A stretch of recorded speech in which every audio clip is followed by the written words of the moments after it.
Et si on se disait que la façon dont on postule et on recrute aujourd'hui, eh bien, elle n'a pas été inventée hier, mais il y a plus de 20 ans, en plein cœur de la bulle Internet, on va plonger dans cette époque de folie pour voir comment elle a, sans qu'on s'en rende compte, forgé les règles du jeu actuel.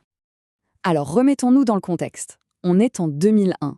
L'Internet, c'est encore le bruit strident du modem 56K qui se connecte.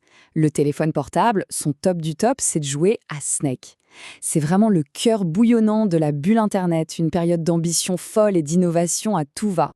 La question est donc là, et elle est assez dingue quand on y pense.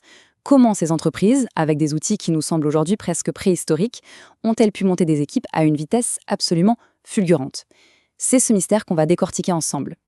Et pour ça, on a une chance incroyable. On dispose d'une sorte de capsule temporelle.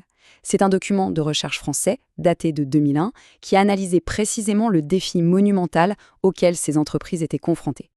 Alors ce document, il se penche sur ce qu'il appelle les startups NTIC. En clair, ce sont les boîtes qui étaient au cœur du réacteur, jeunes, en hypercroissance, et dont tout le business model reposait sur cette nouvelle chose qu'était le web. Il faut bien comprendre que ces entreprises ne naviguaient pas en eau calme. Non, pas du tout. Elles étaient soumises à 3 énormes pressions, en même temps, qui les ont littéralement forcées à jeter les vieux manuels par la fenêtre et à tout réinventer. La première pression, c'était la vitesse. Une urgence de tous les instants. On était dans des marchés où le premier qui arrivait raflait tout. Il fallait donc grandir et grandir incroyablement vite. Le document de recherche le dit bien, pour eux, le long terme, ça se comptait en mois, pas en années. Deuxièmement, l'argent. Examen. Les investisseurs avaient les yeux rivés sur ce qu'on appelait le cash burn rate, c'est-à-dire la vitesse à laquelle la start-up brûlait son cash. Du coup, chaque euro comptait. Il fallait réduire tous les coûts au minimum, y compris ceux du recrutement, qui d'habitude coûtait une fortune. Et enfin, la troisième pression, le nerf de la guerre, le talent. La compétition était juste féroce. Tout le monde s'arrachait le même tout petit groupe de personnes qui avaient les compétences techniques pour construire le web de demain. C'était une véritable pénurie.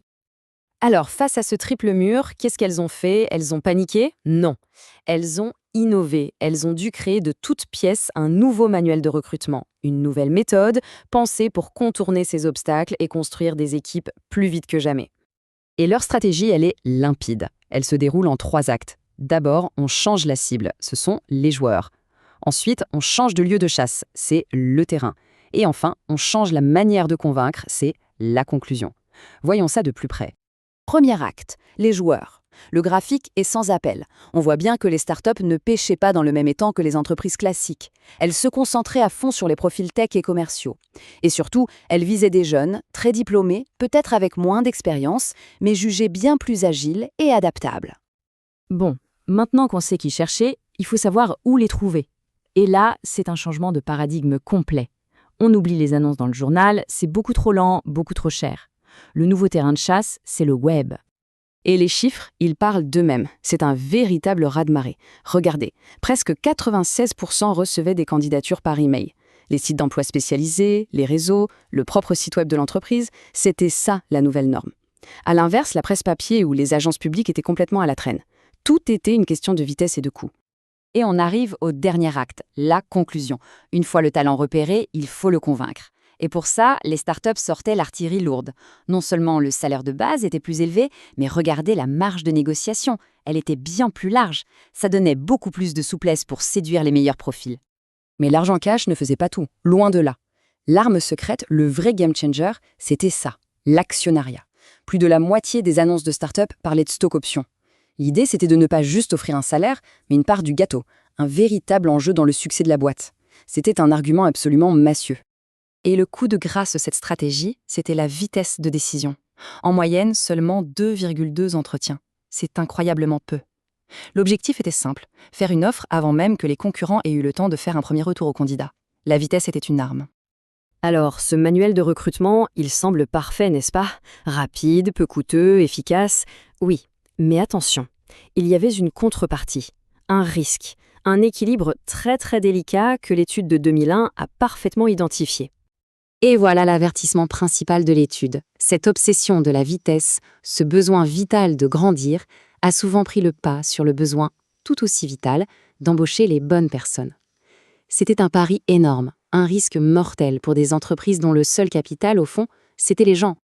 On pourrait se dire, Ok, tout ça, c'est de l'histoire ancienne, la bulle a éclaté, on est passé à autre chose. Mais en fait, pas du tout. L'héritage de cette époque, on vit avec tous les jours. L'ADN de la bulle Internet est absolument partout. Les sites d'emploi en ligne, c'est la base. Les pages carrières, indispensables.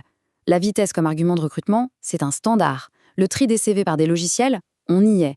Les stock options dans la tech, c'est devenu courant. Tout ce qui a été inventé par nécessité en 2001 est devenu la norme de toute une industrie. Ce qui nous amène à une toute dernière question pour réfléchir. En héritant de ces outils et de cette culture de la vitesse, n'a-t-on pas aussi hérité de ces risques? Cette tension entre recruter élite et recruter bien, plus de 20 ans après, elle n'a peut-être jamais été aussi forte qu'aujourd'hui.